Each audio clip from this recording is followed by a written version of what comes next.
Graça e paz, querido. Pastor Felipe aqui falando. Eu vim trazer um breve resumo da nossa primeira aula do seminário Estude. A matéria é exegese e hermenêutica. Fica tranquilo, porque o nome é difícil, os nomes são difíceis, mas a matéria é bem tranquila, bem didática, tá? O nome das matérias são exegese e hermenêutica. Vamos lá? Exegese é o estudo do sentido original da palavra. Você lê a Bíblia e ali tem o autor quer te passar alguma informação, alguma coisa. E nem sempre a maneira que nós lemos é o que o autor está querendo te passar literalmente. Então, exegese é o estudo do sentido original da palavra. A gente vai estudar o contexto histórico, o contexto cultural, o contexto da época, a ocasião que eles estão falando, o sentido. Essa é a exegese. E a hermenêutica nada mais é que a aplicação desse estudo da exegese. Então, a gente vai pegar um estudo de um contexto antigo, que é a palavra de Deus, né? Algo que aconteceu há milhares de anos atrás, e a gente vai aplicar aquele contexto antigo, um exemplo, uma passagem de Pedro, uma passagem de Jesus, a gente vai aplicar nos dias de hoje. Isso é hermenêutica, tá bom? A segunda coisa que eu quero falar para vocês, que foi abordado na aula, foi sobre a tradução bíblica. Nós temos basicamente dois tipos de traduções. É claro que você vai encontrar dezenas de Bíblias, né, com traduções diferentes. Você vai ter a NVT, você vai ter a NVI, você vai ter a Ferreira de Almeida. Se você for para as Bíblias católicas, a Vulgata Latina, que eu vou estar mostrando para vocês aqui agora. Enfim, uma série de Bíblias, Jerusalém. Se eu for ficar falando aqui, a gente vai ficar um tempão falando de Bíblias. Mas existe duas vertentes, né? Dois caminhos. É a Bíblia textual e a Bíblia linguística. Qual a diferença de uma para outra? A Bíblia textual é a Bíblia que quando vai fazer a tradução... Bom, deixa eu falar para você um pouquinho sobre tradução. A Bíblia foi escrita no grego, no aramaico e no hebraico, tá? Depois ela foi traduzida para a gente para o alemão. Do alemão, estou chegando aqui até chegar no nosso português. Já do alemão, ela foi traduzida para o inglês e depois ela veio para o português, tá? Então ela veio numa metamorfose, né, em mudanças de sentido, de traduções. Então a gente tem a Bíblia textual e a Bíblia linguística. A Bíblia textual, ela nada mais faz do que traduzir, dando sentido ao que o autor quer passar. Ela não traduz a palavra necessariamente literalmente. Um exemplo aqui, por exemplo, do inglês para o português. Laranja em português, orange em inglês. Na Bíblia linguística, ela traduz o orange direto para o português, laranja. Mas se essa tradução for mudar um pouquinho, ou complicar um pouquinho o contexto do texto, a Bíblia textual, ela muda essa tradução de orange, ela não fala laranja, ela fala, sei lá, pocã, alguma coisa no sentido, amarelo, alguma coisa próxima do laranja, para dar a entender, mas para que o texto faça sentido para quem estiver lendo e que seja fiel ao máximo do que o autor que escreveu, no caso Paulo, qualquer autor da época, tentou passar ou quis passar para o ouvinte ou para o leitor. A linguística não, a linguística não se preocupa com o sentido do texto, a linguística se preocupa com a tradução literal da palavra. Se está escrito orange, vai ser laranja. Se tiver escrito porta, vai ser... Como é que é porta em inglês? Esqueci. Door. Deu branco. Door. Então, a diferença é essa. Aí eu trouxe dois exemplos aqui. Na aula a gente trouxe várias Bíblias, né? Levou várias Bíblias, mas aqui, como é bem rapidinho, eu trouxe uma Bíblia mais nova, que é a NVT, Nova Versão Transformadora. É uma tradução bem fácil de entender, bem atualizada, bem moderna. Tem gente que até critica porque é moderníssima, né, a linguagem. Mas ela é uma Bíblia textual, ou seja, ela dá sentido ao que está escrito ou o que o autor quis dizer. Ela não traduz palavra por palavra.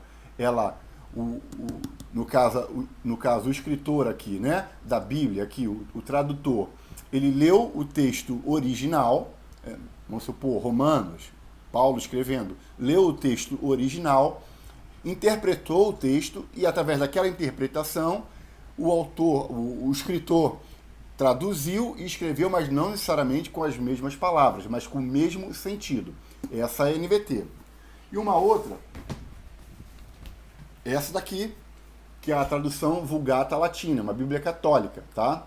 E se a gente for pegar uma Bíblia que não é católica, por exemplo, a gente pode pegar a Ferreira de Almeida, também é do mesmo perfil.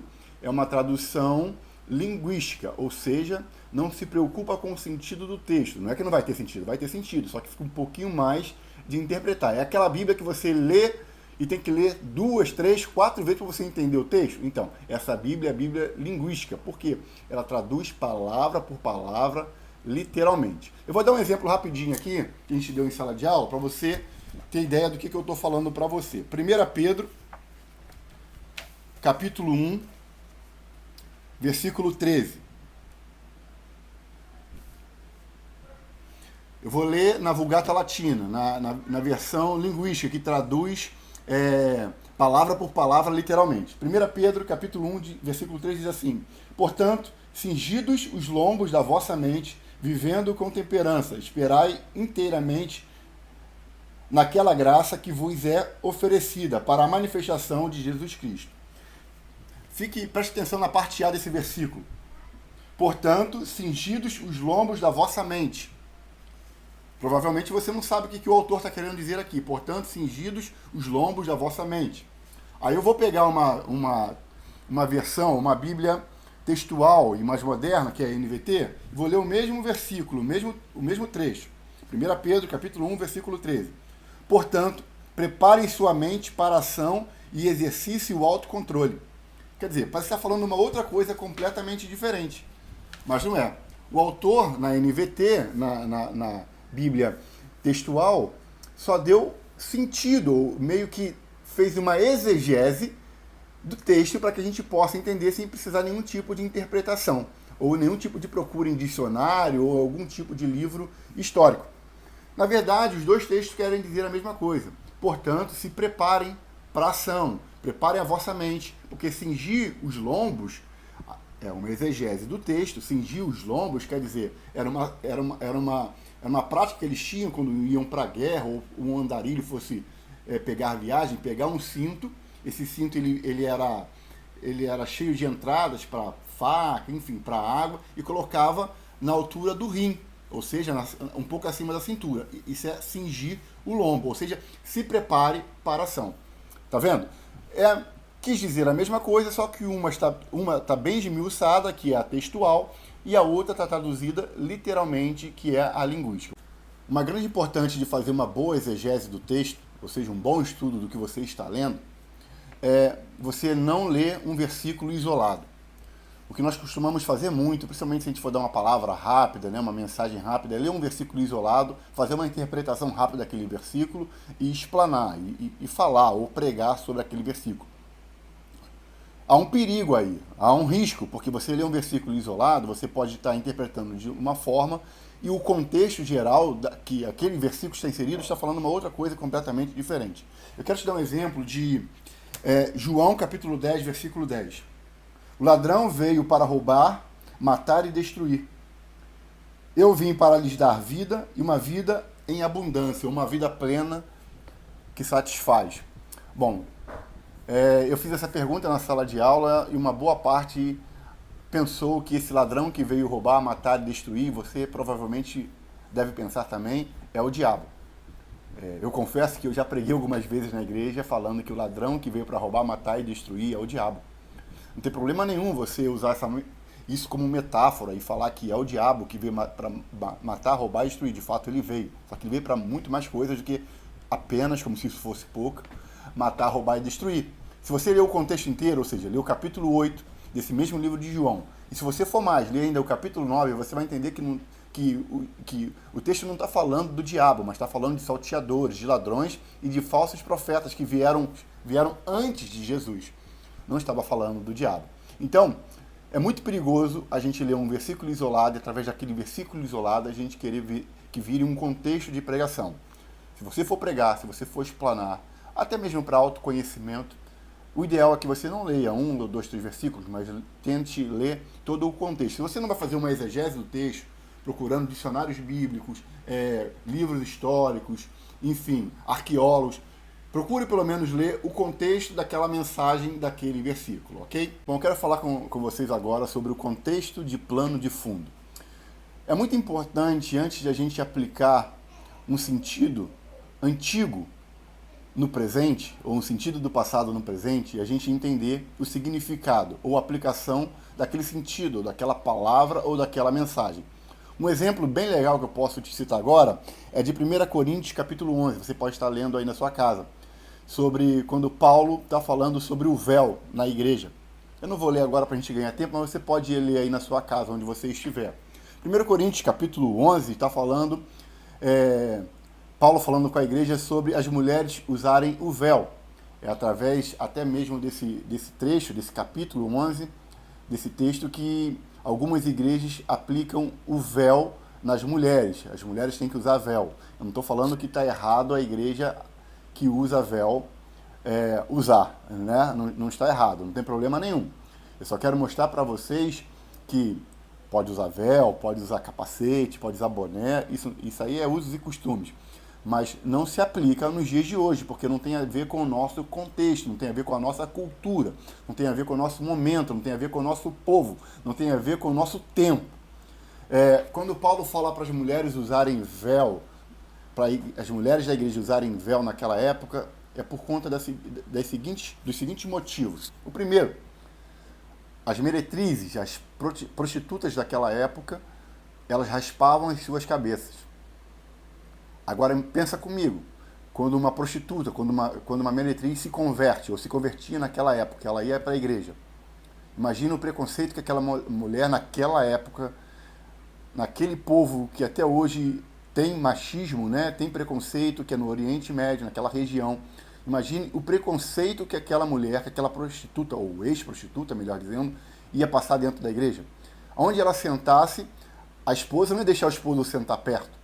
As pessoas iam ficar olhando para ela. Então, para evitar esse problema, Paulo orienta todas as mulheres na igreja a usarem véu. Na medida que elas usam véu, ninguém ia saber quem era prostituta, ex-prostituta e quem não era, porque não saberiam quem estaria, qual mulher que estaria com o cabelo raspado ou não.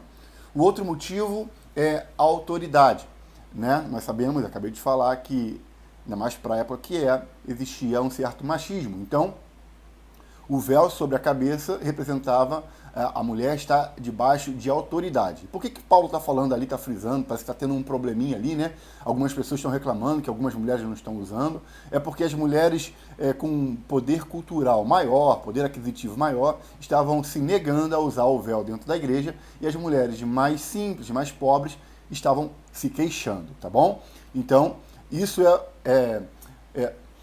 contexto de plano de fundo, esqueci o nome da frase aqui, né, do módulo, ou do tópico. Contexto de plano de fundo.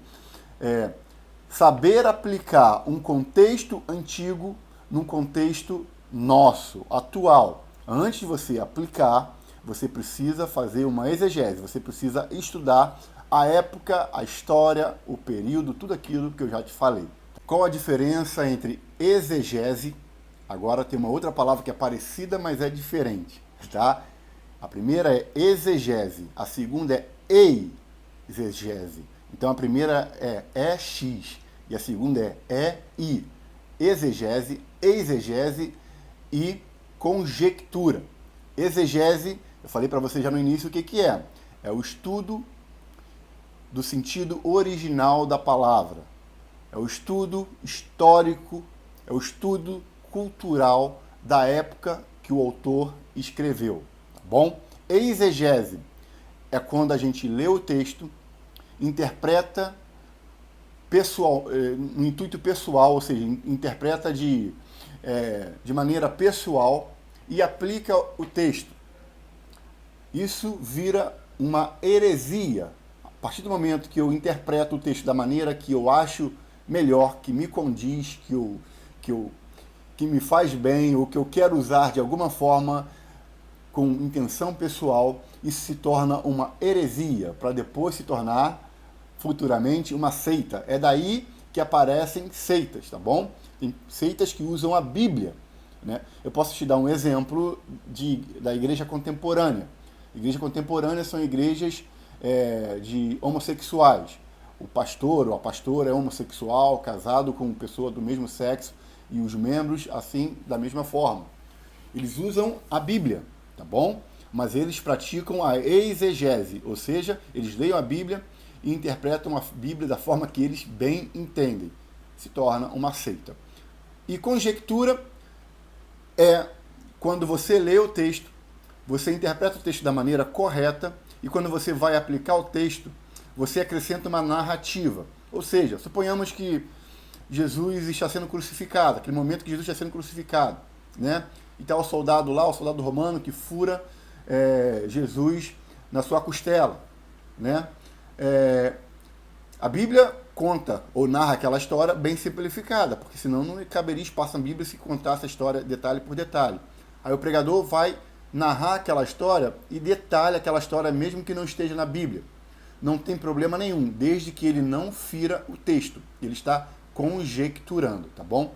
Só muito cuidado com conjecturar. Eu, particularmente, nas minhas pregações, nos meus sermões, eu pratico muito esse item, conjectura. Eu gosto muito de conjecturar, mas a gente precisa ter muito cuidado porque a gente pode cometer uma heresia, pode falar alguma coisa que não tem nada a ver ou está ferindo o texto. Tá bom, pessoal? Eu resumi mesmo. Foram 2 horas de aula, mas eu não poderia deixar você que não pôde ir sem a aula, tá? As próximas aulas a gente vai tentar gravar ao vivo lá na hora, mas como essa que passou não foi possível, eu estou gravando aqui de casa para você já pedir um breve resumo do que aconteceu na aula. Deus te abençoe e eu te espero na próxima aula. Fica na paz.